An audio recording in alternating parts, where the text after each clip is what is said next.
Dr. Douglas, de temps à autre, nous entendons que la Bible a été modifiée par vos savants du fait qu'il existe plusieurs versions. Quelle version recommandez-vous? Si vous pensez que la Bible n'a pas subi de changement, je vous prie, s'il vous plaît, de laisser M. Didat répondre à ma question.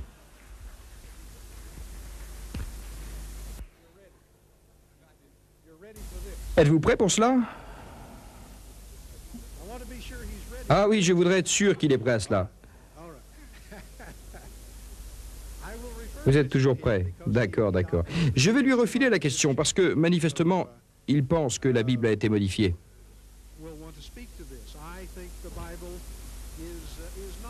La question que vous me posez, c'est quelle est la meilleure version? Eh bien, quand vous parlez de version, il s'agit en fait de traduction. Traduction anglaise, française, allemande, arabe. D'après moi, la meilleure version est celle qui reproduit le plus fidèlement ce que dit le texte grec du Nouveau Testament. C'est comme si je vous demandais quelle est la meilleure version du Coran. Est-ce la version de Sale, de Pickthall ou d'Arbury? Connaissez-vous ces traductions? Connaissez-vous ces versions? Certains parmi vous doivent les connaître. Laquelle est la meilleure? Peut-être diriez-vous aucune d'entre elles. La meilleure est celle qui représente une conformité parfaite entre l'anglais et l'arabe. Si je pouvais rester ici 2 ou 3 jours de plus, je serais heureux de vous montrer une douzaine de textes. Je choisirai le texte que vous voulez et je vous montrerai les différences dans les traductions anglaises. Alors, quelle est la meilleure version du Coran? C'est celle qui est la plus conforme au texte arabe. Si vous ne savez pas lire l'arabe. Quelle est la meilleure version de la Bible? C'est celle qui est la plus conforme au texte grec de la Bible. Je pourrais vous dire, celle-ci est la meilleure. Celle-là. Celle-là. Pourquoi? Parce que cette version comporte les meilleurs textes des manuscrits anciens.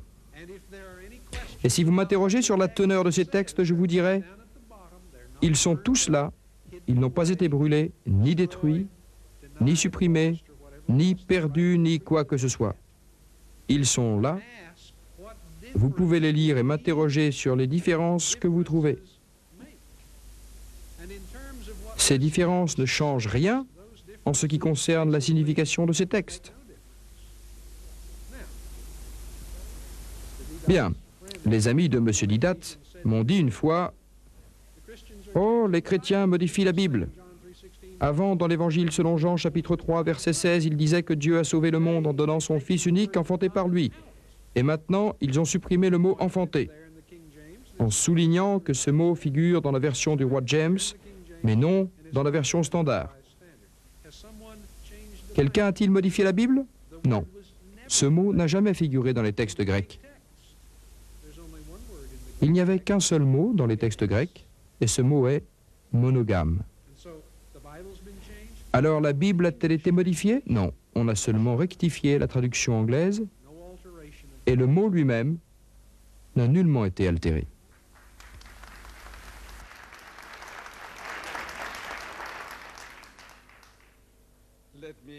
J'aimerais corriger Dr. Douglas.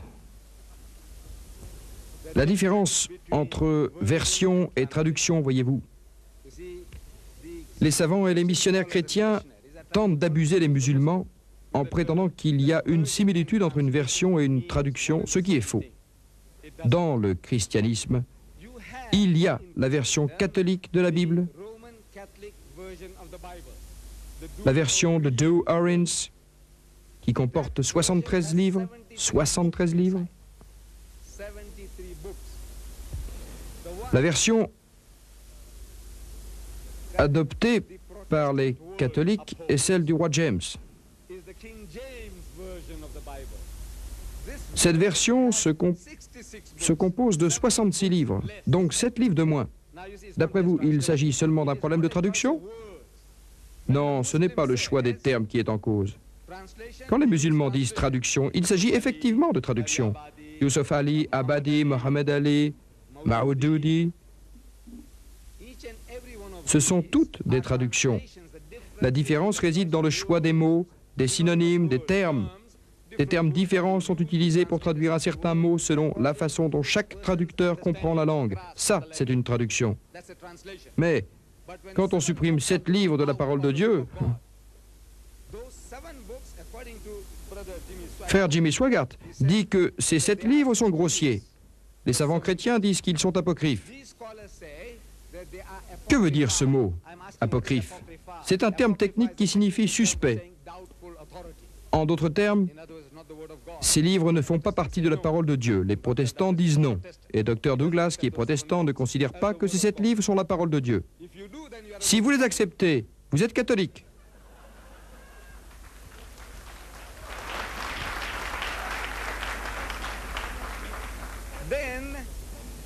Ensuite, Dr. Douglas dit que la version la plus précise est celle qui se rapproche le plus des Écritures grecques.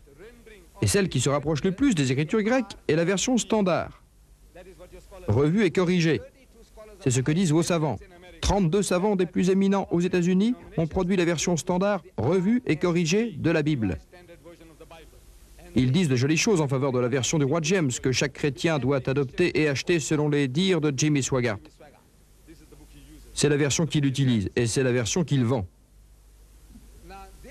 Et maintenant, ces réviseurs disent que ce livre, la version du roi James, comporte de graves défauts. Des défauts tellement nombreux et sérieux qu'ils nécessitent une révision. Et ils l'ont révisé. Ils ont supprimé, ils ont éliminé le mot « enfanté ». Vous parlez d'écriture grecque? Je ne connais pas le grec. Mais la Trinité, la Sainte Trinité, le grand mystère de la chrétienté. Car de quoi s'agit-il dans tout cela? Nous disons que Dieu est unique, ils disent que Dieu est unique, mais ils disent aussi que Dieu se manifeste en 3 personnes. Le Père, le Fils et le Saint-Esprit. Là, nous sommes en désaccord. Nous sommes en désaccord.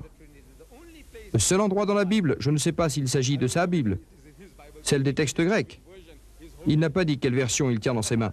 Mais la grande partie des chrétiens adoptent cette version. Et dans la première lettre de Jean, chapitre 5, verset 7, on lit ceci.